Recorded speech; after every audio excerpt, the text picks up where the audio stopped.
Carolina Castro, gracias por este ratito. ¿Cómo le va? Muy bien, muchas Bienvenida. gracias, Paulino. Buenas tardes. Buenas tardes. ¿Le picó el bichito de la política?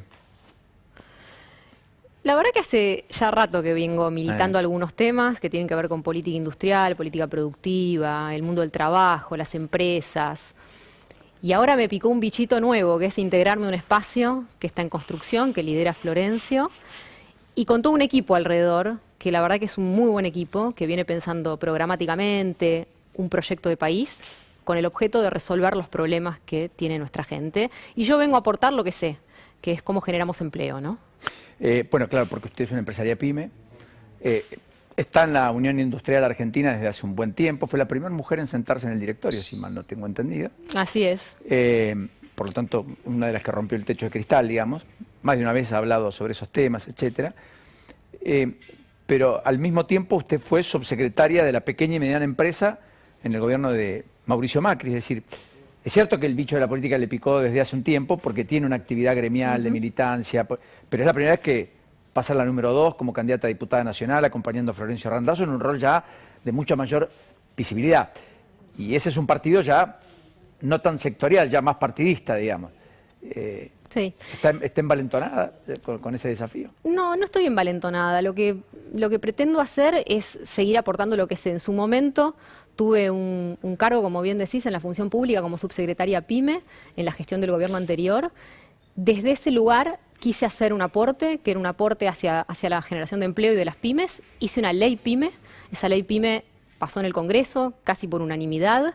400.000 pymes se registraron y usaron los beneficios que pensamos desde el equipo para las pymes, que básicamente tenía que ver con ayudarlas a digitalizarse, con reducirles la carga impositiva, que en la Argentina no ha hecho otra cosa que incrementarse en los últimos años. Y la verdad que me enorgulleció muchísimo ese paso por la gestión, en el sentido de que desde una gestión eficiente y moderna intentamos hacer algo bueno para las pymes. Después, lamentablemente, la política macroeconómica fue en dirección contraria a una política de fomento pyme y bueno, y hasta ahí llegué. Esa ley PYME es la que permite, por caso, diferir el pago de sí, por ejemplo, el IVA 90 días. El pago de IVA 90 días, para que, bueno, usted sabe, a veces una pyme cobra, cobra más tarde de lo que tiene que ingresarle el IVA al Estado. Entonces era darle un poquitito más de aire para que no sea un problema financiero. Usted está en la industria autopartista, ¿no es cierto? Sí. Guidi. Así es. Esa es la empresa familiar, digamos. Es la empresa familiar, sí. Tiene 2 plantas.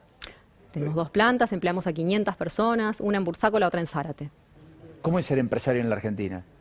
Porque la macro impacta, el contexto internacional golpea, las relaciones argentinas, las trabas de la idiosincrasia y la burocracia argentina restringen. Ser empresario en Argentina es difícil, pero le voy a decir algunas cosas. En primer lugar, tenemos iniciativa empresarial, y eso es importante. Y tenemos un tejido productivo y un tejido de pymes que da empleo.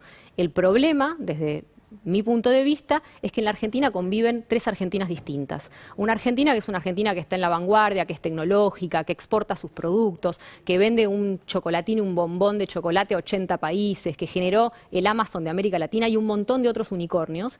Pero esa Argentina convive con otras 2 Argentinas. Una que está en la formalidad, que son las miles de pymes que emplean a 4 millones de personas, pero que les cuesta un montón porque hay un Estado que no las ayuda, y ahí tenemos que resolverles un montón de cuestiones y son muy valiosas porque podrían generar muy rápido mucho empleo.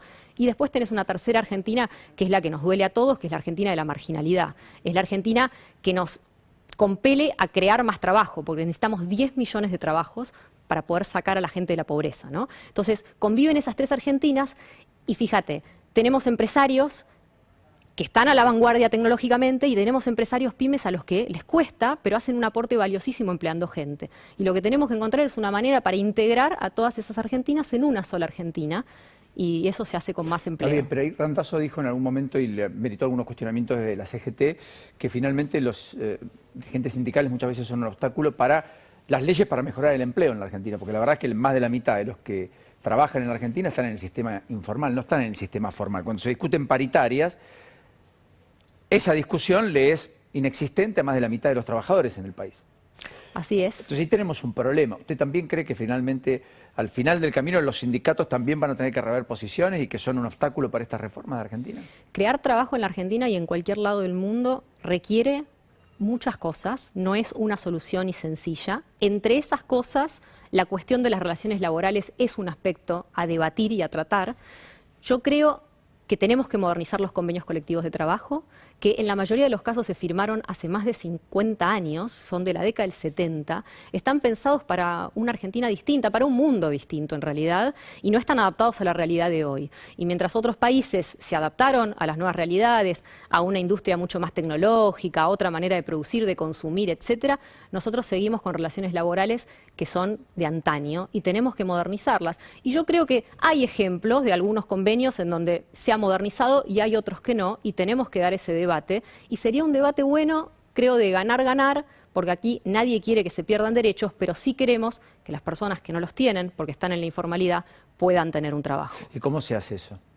Bueno, se abre una mesa de discusión, se da el diálogo. ¿Con sindicatos? Por supuesto, con cada uno de los sindicatos. Sí, claro que sí. Pero usted dice, convenios colectivos anclados en los 70 para una industria del siglo XXI en 2020, imposible. Es muy difícil, es muy difícil.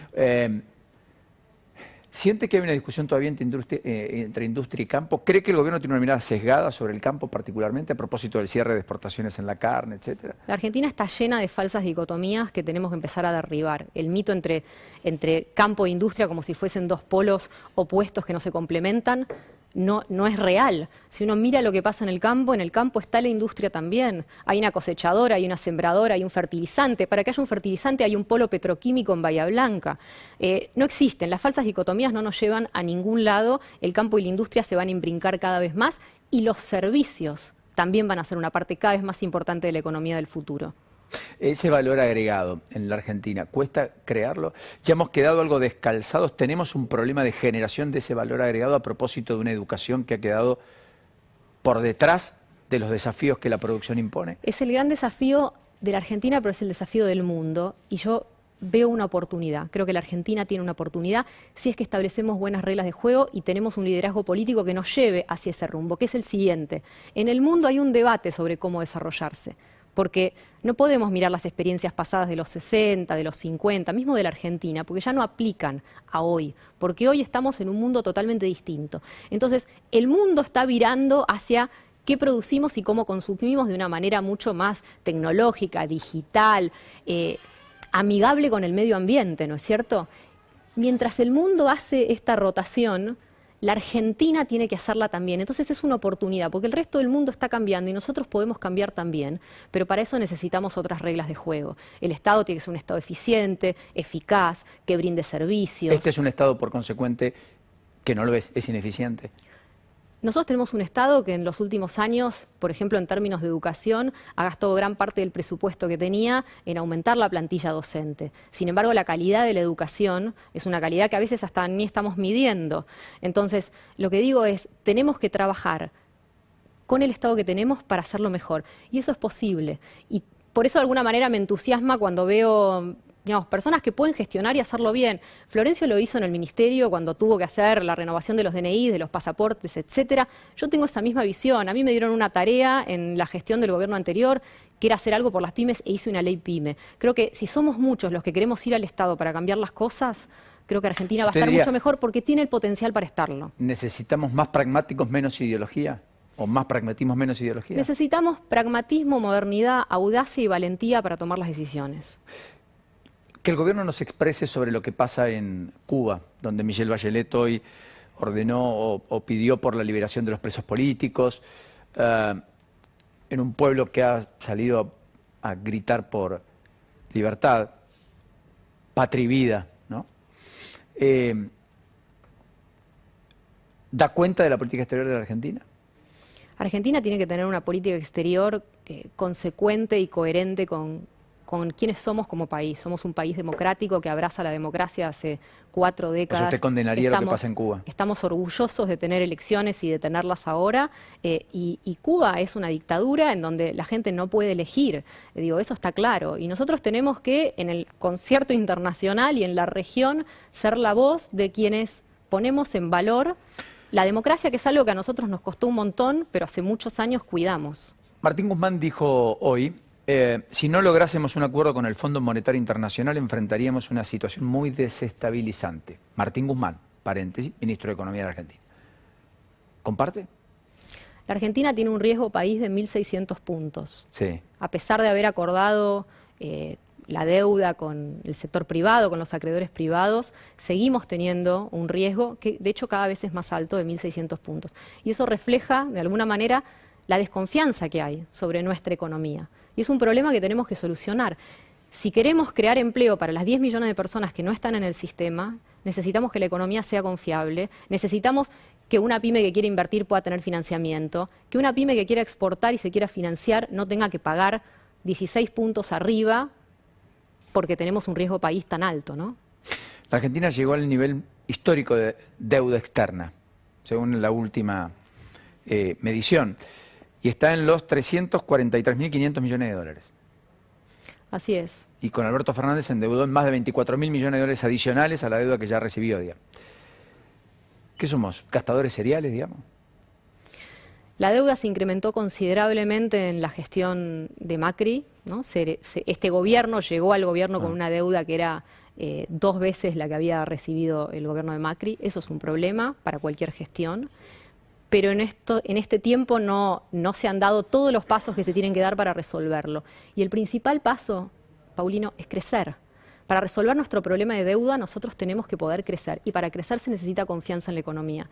Y hoy no hay confianza. O sea, ¿el problema hoy es más político que económico o es más económico que político?